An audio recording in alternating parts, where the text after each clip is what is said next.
बिस्मिल्लाहिर्रहमानिर्रहीम। अस्सलाम वालेकुम नाज़रीन, आप यूट्यूब चैनल देख रहे हैं। मैं इमरान खान हूँ। सबसे पहले आप इमरान खान साहब का कॉन्फिडेंस चेक करें कि ये वो शख्स है जो 500 से ज़्यादा दिन हो गए अब तक जेल में। लगभग 1.5 साल इमरान खान साहब को होने वाला है और उन्हें जेल में डाला हुआ है। लेकिन आप उनका एतमाद चेक करें, आपको इस खबर से अंदाज़ा हो जाएगा। मुख्तलिफ जगहों पर यह खबर छपी है, मैं आपको एक्सप्रेस न्यूज़ से यह खबर बता रहा हूँ।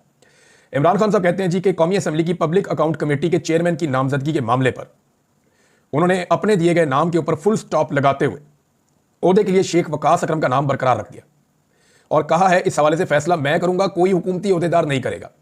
पाकिस्तान तहरीक इंसाफ में बहुत सारे लोगों की ख्वाहिश है कि वो पब्लिक अकाउंट्स कमेटी के चेयरमैन बन जाए, क्योंकि पब्लिक अकाउंट्स कमेटी का जो चेयरमैन होता है उसके पास बहुत सारे मामलात होते हैं पैसे कमाने के लिए। मैं सच्ची सच्ची बात आपसे करूंगा, जो आदमी सीट के ऊपर बैठ जाता है सारा रिकॉर्ड उसके पास आना शुरू हो जाता है। जितने घपले होते हैं वो उसके सामने आ जाते हैं और यहाँ पे आप घपले के ऊपर अगर आंखें बंद कर लें तो आपको पैसे मिल जाते हैं।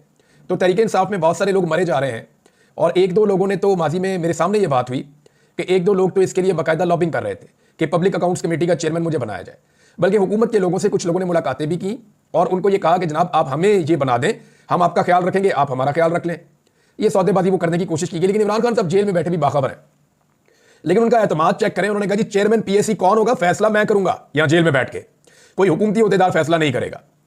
और इमरान खान साहब ने इस पर रद्देमल दिया और नामजदगी के मामले पर इमरान खान ने कहा जी कि मेरी तरफ से, यानी उन्होंने पीटीआई की क़यादत की सरजनिश की है कि ये क्या तुम मेरे पास ऑप्शन लेकर आ जाते हो कि इसको बना दे इसको बना दे।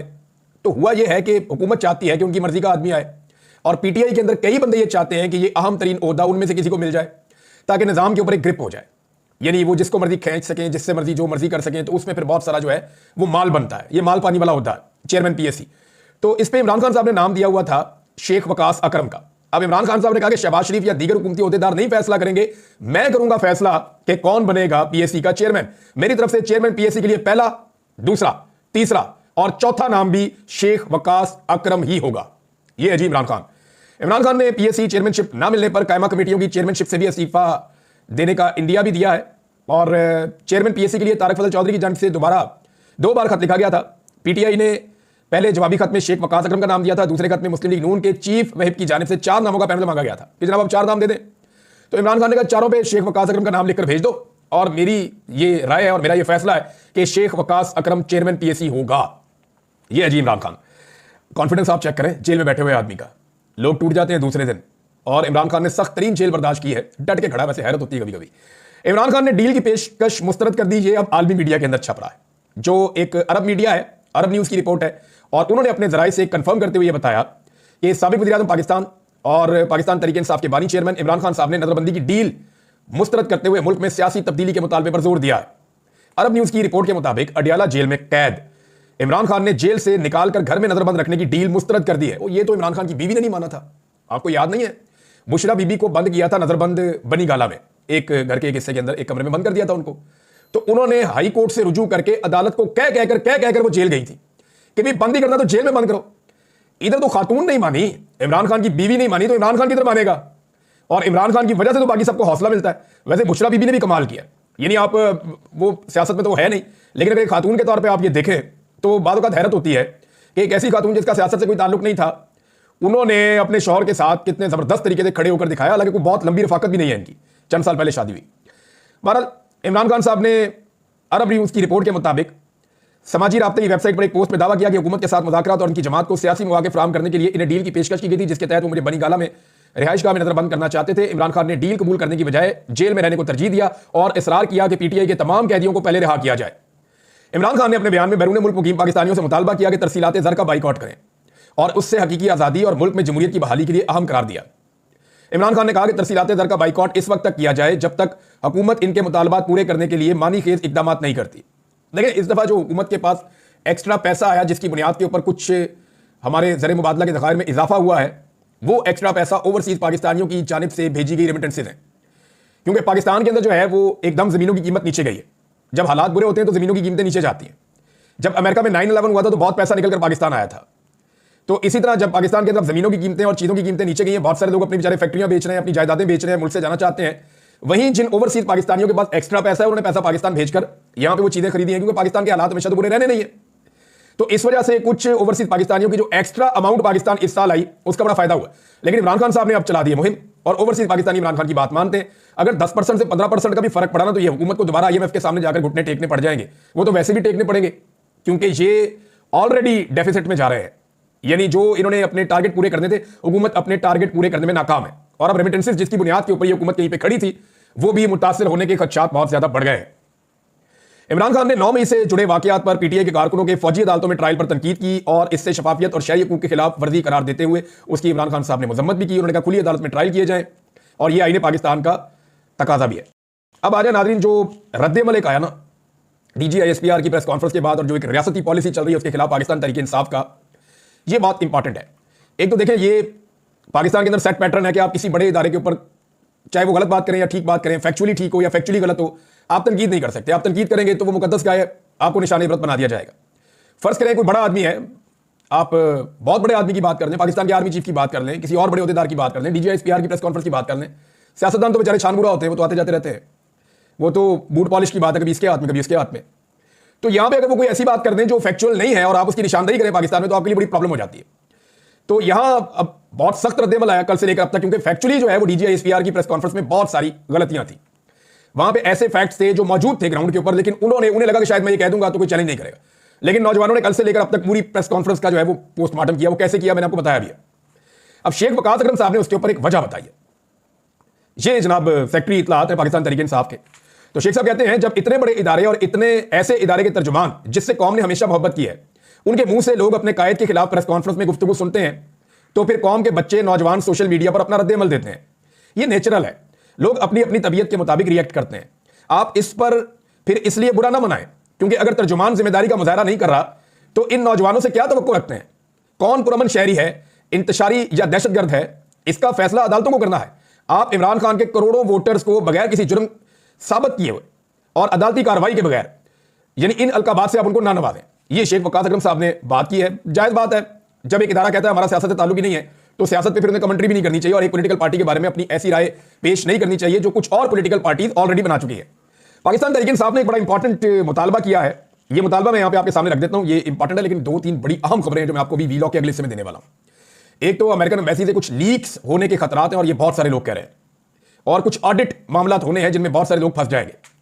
और यहां इस्लामाबाद में कुछ बड़ी अहम मीटिंग्स हो रही हैं।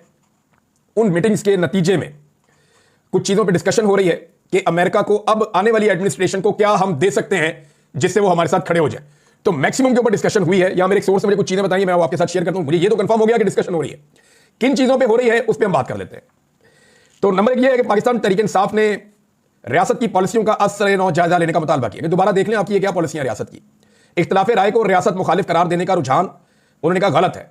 इस तरह के इकदाम तनाज़ात और लाकानूनियत को हवा देते हैं।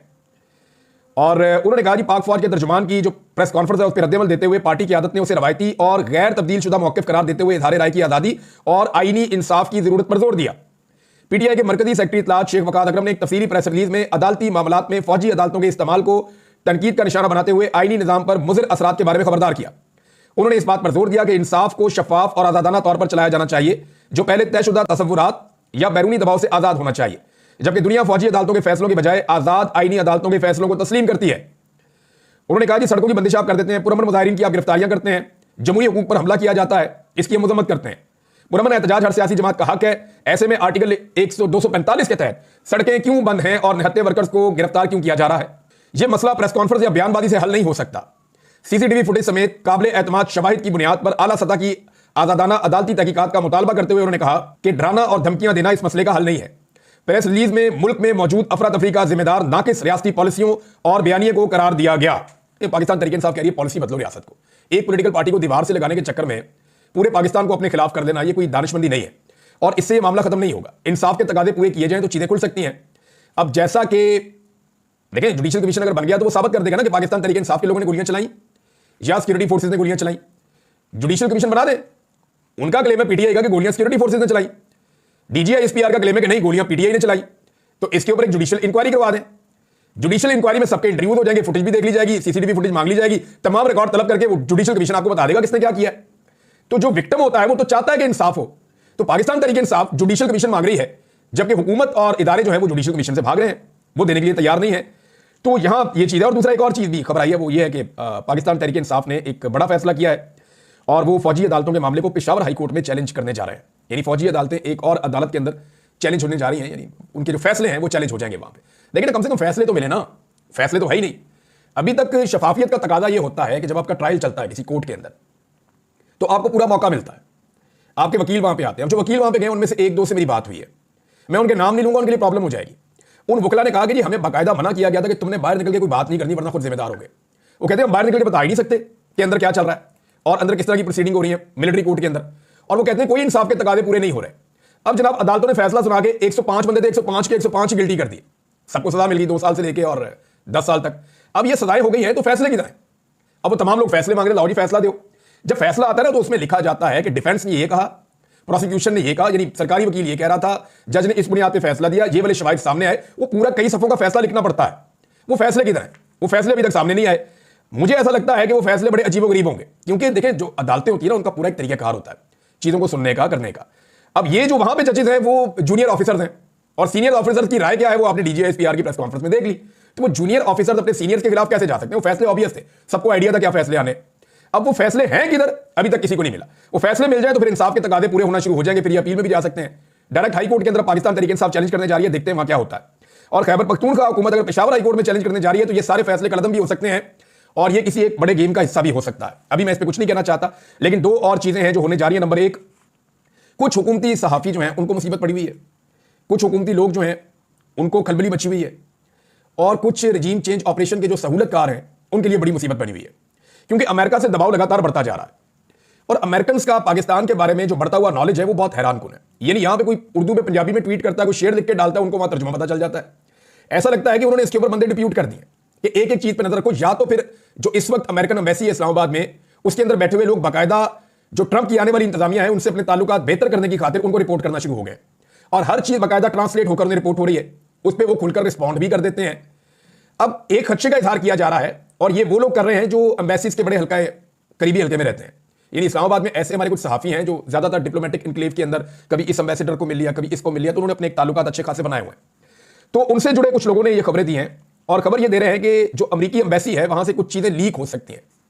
यानी ये लीक हो सकती हैं कि रजीम चेंज ऑपरेशन के दौरान में कितना पैसा कैसे खर्च हुआ, किस किस से मुलाकात की गई, मुलाकात के अंदर किस तरह की बातें की गई, और वो जो मिनट्स हैं उन मीटिंग्स के या मुलाकातों के जिनको बाद में लिखा जाता है, वो केबल्स जो है वो लीक हो सकती हैं। और उनके लीक होने से ये पता चल सकता है कि पाकिस्तान में जो रजीम चेंज ऑपरेशन हुआ उसमें किसका क्या किरदार था। फर्ज करें उस वक्त जो अमेरिकी सफीर है उनकी जो मुलाकातें एस्टेब्लिशमेंट के लोगों से हुई, या जिन सहाफियों से हुई, या जिन सियासतदानों से हुई, उनके अंदर किस किस्म की डिस्कशन हुई, अगर ये चीजें रिवील हो जाती हैं, बाहर आ जाती हैं, तो इसमें बड़ा प्रॉब्लम आ जाएगा। इनसे अगर पर्दा उठ जाता है तो रजीम चेंज ऑपरेशन का पूरा जो स्ट्रक्चर है वो आपके सामने आकर खड़ा हो जाएगा। और इस डर से अब कुछ लोग खुलकर कहना शुरू हो गए, हम तो इसके खिलाफ थे, हम तो करने नहीं चाहते थे रजीम चेंज, ये तो हमसे जबरदस्ती करवाया गया, ताकि कल को बजाय इसके कि हम इसके बेनिफिशियरी गर्दाने जाएं, हम कह देंगे कि हम तो विक्टिम है, और ये सारा कुछ पड़ जाएगा उन लोगों के खाते में जिन लोगों ने जाकर मुलाकातें की थी। अब वो लोग इस खर्चे का इजहार करें, दूसरा कुछ ऑडिट भी वो करवाएंगे। ये तो मेरे पास एक और सोर्स से भी खबर आई है अमेरिका से, वो ये कह रहे हैं कि अमेरिकन एक ऑडिट करवाना चाहते हैं जो आने वाली हुकूमत है कि पाकिस्तान में किस किस को कितना पैसा दिया गया, वो पूरा का पूरा छापो और लिखो कि किस ग्रुप ने कितना पैसा लिया, किस एनजीओ ने कितना पैसा लिया, और वो जो कुछ उन्होंने लिया उसको कहां खर्च किया उसके ऊपर ऑडिट किया जाए और ये सारी रिपोर्टें मंगवाई जाए। माजी में होता यह था कि जिसके अमेरिका में अच्छे ताल्लुकात है, अमेरिका ने पाकिस्तान को इमदाद का ऐलान किया तो डायरेक्ट इमदाद हुकूमत को देने के बजाय वो एनजीओ के जरिए भी खर्च करते थे, इदारों के जरिए भी खर्च करते थे, तो वो इमदाद उनके पास जाती थी, पूछने वाला ही कोई नहीं था। यानी लाखों करोड़ों डॉलर उसके अंदर खा गए, मिलियंस ऑफ डॉलर्स। तो अब उसके ऊपर एक ऑडिट होगा तो आपको बहुत सारे पर्दानशीनों का पता चलेगा कि ये भी पैसे ले गया, ये भी पैसे ले गया, ये भी पैसे ले गई। मरियम नवाज ने कुछ पैसा, यानी इसके ऊपर तो बाकायदा वो एक ट्वीट भी हमारे सामने आया हुआ है, ये सैयद कामरान ने ट्वीट किया है, और रिचर्ड ग्रेनल को इसके अंदर उन्होंने जो है वो मेंशन किया है। उन्होंने कहा कि हम पाकिस्तानी आपसे डिमांड करते हैं कि इन्वेस्टिगेट करेंगे 70 मिलियन अमेरिकी डॉलर जो हैं, 70 मिलियन अमेरिकी डॉलर्स, ये बहुत ठीक ठाक अमाउंट होती है, 7 करोड़ अमेरिकी डॉलर अरबों रुपए बनते हैं। ये टैक्स पेयर का पैसा था अमेरिकन का, और मिशेल ओबामा ने ये पैसा मरियम नवाज के लिए अनाउंस किया था, बच्चों के स्कूलों के लिए। अच्छा, इसमें से वो क्लेम ये करते हैं सैयद कामरान साहब के एक पैनी भी खर्च नहीं की गई। अच्छा, 1-2 प्रोग्राम मरियम नवाज ने किए थे छोटे छोटे स्कूलों के अंदर उस दौर में, जब मरियम नवाज के वालिद वज़ीर आज़म थे, ये गई थी जाके मिशेल ओबामा से, इन्होंने मुलाकात की थी, 70 मिलियन अमेरिकन डॉलर्स की इमदाद आई थी। वो पैसा कहां गया उसके बारे में अभी तक कुछ आइडिया नहीं है। मरियम नवाज को बहुत बड़ी चीजों का सरबराह भी बनाया गया था, ओहदे भी दिए थे, नवाज शरीफ साहब ने बाद में तनकीद हुई तो हटा दिया गया। अब नाजरीन, इस्लामाबाद के अंदर एक बड़ी अहम बैठक जारी है, उसके अंदर कुछ बंदे अमेरिका से पहुंचे हैं, कुछ बंदे पाकिस्तान से बैठे हैं, और तमाम स्टेक होल्डर्स बंद कमरा करके सर जोड़ के बैठे हैं, और कुछ चीज़ों के ऊपर डिस्कशन हो रही है। मुझे सिर्फ इतनी इंफॉर्मेशन मिली, और इसके साथ जो इजाफी इंफॉर्मेशन है वो ये है कि कोशिश ये की जा रही है कि अमेरिका को कुछ ऐसी चीज़ें ऑफर कर दी जाए जिसके नतीजे में अमेरिका इमरान खान के मामले के ऊपर अपना हाथ खींच ले और कम से कम इस मामले को छोड़ दे, और इंसानी हकूक की खिलाफ वर्जियों के ऊपर पाकिस्तान के ऊपर सख्ती ना करे। अब जो ऑप्शन हो सकती है वो क्या हो सकती है? देखिए, अमेरिका को पाकिस्तान से 5-6 चीजों का ही प्रॉब्लम रहता है ना, वो 5-6 चीजें पाकिस्तान से चाहता है, जो पाकिस्तान कभी करता है कभी नहीं करता। डिक्टेटर होते हैं तो फौरन कर देता है, सियासतदान होते हैं तो उनको जरा फिक्र रहती है कि लोग क्या सोचेंगे, तो वो नहीं करते। लेकिन जो चीजें ऑफर की जा सकती हैं वो क्या है? Under discussion. Number 1, America Pakistan पर मजीद पाबंदियां लगा सकता है, दिफाई नुक्ता नजर से आपको महदूद किया जा सकता है ताकि आप दूर तक हिट ना कर सके। इसमें इंडिया का भी फायदा हो जाएगा, इसमें इसराइल का भी फायदा हो जाएगा और अमेरिका का भी फायदा हो जाएगा कि समुद्र में जहां जहां वो मौजूद है पाकिस्तान की एक्सेस से वो बाहर चले जाएंगे। अब इसमें जो है वो मौजूदा हुकूमत ने कोई रद्द अमल नहीं दिया पाबंदियों में। हुकूमत की आपने देखा, शहबाज शरीफ हो, इसहाक डार, सारे चुप हैं, बोल नहीं रहे ना नवाज शरीफ। तो क्या ये आइंदा भी ऐसे ही चुप रहेंगे अगर अमेरिका ऐसा करता जाए? तो एक ये ऑप्शन है। दूसरा, इसराइल के मामले पर क्या डोनाल्ड ट्रंप की इंतजामिया को यकीन दहानी करवाई जा सकती है? यानी ऐसे बहुत सारे इकदाम पाकिस्तान में उठाए गए हैं जिससे इसराइल बहुत खुश होगा। यानी फलस्तीन का आप झंडा उठाए आपको मार पड़ती है, गिरफ्तार कर लेते हैं। आप एहतजाज करें इसराइल के खिलाफ तो आपको मार पड़ती है, आपको गिरफ्तार कर दिया जाता है, और ये बार बार होता रहा है। तो ये एक नई चीज हमने पाकिस्तान में पहली मरतबा देखी और इसको भी बतौर हथियार इस्तेमाल किया जा सकता है। अफगानिस्तान में अमरीकी मफादात के लिए एक कलील मुद्दती एक कशीदगी शुरू हो सकती है जिसका आगाज कर दिया गया है। यानी पाकिस्तान में दहशतगर्दी बड़े लंबे अरसे से हो रही है, पाकिस्तान बार बार कहता है अफगानिस्तान से आ रहे हैं, लेकिन एरियल स्ट्राइक्स हमने अब किए हैं और यह साबित हो चुका है गुज़िश्ता 24 घंटों के अंदर कि जनरल बाजवा और जनरल नदीम अंजुम साहब इनकी और मिलिट्री एस्टेब्लिशमेंट की ये पॉलिसी थी कि तालिबान को वापस लेकर आना है। पीटीआई इसकी मुखालिफ थी, लेकिन ये तालिबान को पीडीएम की हुकूमत के साथ मिलकर वापस लेकर आए मुसल्लह लोगों को, और उसके बाद पाकिस्तान में दहशतगर्दी का वो सैलाब आया जो अभी तक जारी है। लेकिन अफगानिस्तान में अटैक करके क्या पाकिस्तान ये पैगाम देना चाहता है कि, और इस तरह के कुछ बयान जो हैं वो हुकूमत के जो करीबी लोग हैं उनकी तरफ से आ भी रहे हैं कि जो अमरीकी मफादात है खित्ते में उनको फिर पाकिस्तान पूरा करेगा। तो जैसे अमेरिका पाकिस्तान में करता था ड्रोन अटैक, एरियल स्ट्राइक, ऐसे ही पाकिस्तान अफगानिस्तान में कर सकता है। ईरान के हवाले से अमरीकी मफादात के साथ पाकिस्तान जा सकता है। यहां पे एक फायदा यह दिया जा सकता है, भारत से ताल्लुकात नॉर्मल करना। कश्मीर पहले ही आपके एजेंडे के ऊपर नहीं है, भारत के कहने पर हम तो ट्रॉफी लेकर नहीं गए गिलगित बल्तिस्तान में या आजाद कश्मीर में, तो ये क्यों हुआ? ये भी एक बड़ा सवाल है। रूस और चीन के साथ ताल्लुकात अमरीकी रजामंदी से मशरूत कर देना या उसके साथ मुंसलिक कर देना, ये वो चीजें हैं जिनको अंडर डिस्कशन लाया जा सकता है, जो इस्लामाबाद के अंदर डिस्कशन चल रही है। क्योंकि अगर ये सारी चीजें आप देते हैं ट्रंप को, तो मे बी वो सोचे कि ये अमेरिका के और उसके इत्तेहादियों के बड़े मफादात हैं, तो शायद वो चंद कदम पीछे हटने का सोचे। लेकिन अभी तक तो सिचुएशन ऐसी नहीं है। अभी तक तो जो ट्रंप ने कहा या उसकी टीम ने कहा वो उसके ऊपर डट के खड़े हैं, और ये चीजें जो हैं ये अमेरिका के एजेंडे पे आज से तो नहीं है, बड़े लंबे अरसे से है और ये एजेंडा चलता भी रहेगा। अब तक के लिए इतना अपना ख्याल रखिएगा, अपने चैनल का भी। अल्लाह हाफ़िज़।